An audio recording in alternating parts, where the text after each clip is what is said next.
Hello, good morning. কেমন আছো সবাই? আশা করি ভালো আছো। আমি তো বেশ ভালো আছি। আর অন্য দিনের মতো আজকে সকালটাও আমার খুব তাড়াতাড়ির মধ্যে তাড়াহুড়ো লেগে গেছিলো।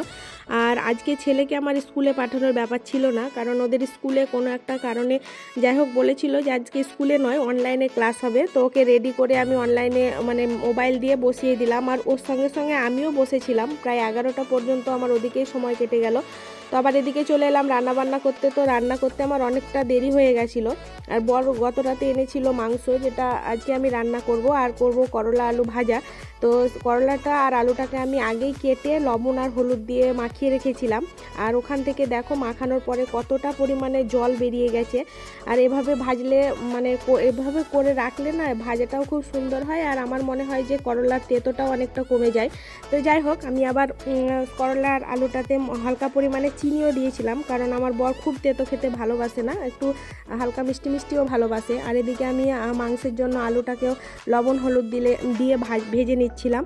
আর দেখো আমার কি সুন্দর করলা আলুটাও ভাজা হয়ে গেছে, একটুও কড়াইয়ের মধ্যে লেগে যায়নি।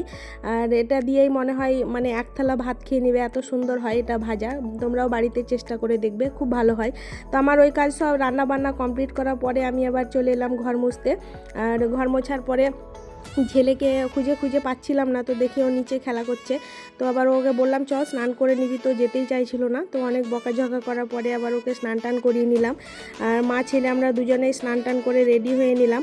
আর স্নান করার পরে ভাবলাম যে ছাদে যাব একটু, কিন্তু রোদের যা তাপ দেখেই ভয় লাগছিল। আর প্রচণ্ড পরিমাণে আজকেও রোদ উঠেছিল, তো ভাবলাম না থাক, আমি হয়তো পুড়ে যাব রোদে। তো যাই হোক, আবার আমরা খেতে বসলাম। আজ করেছিলাম গরম ভাত, করলা আলু ভাজা আর মাংস আলু দিয়ে, আর ছিল টমেটোর চাটনি আর অল্প পরিমাণে পটল পোড়া।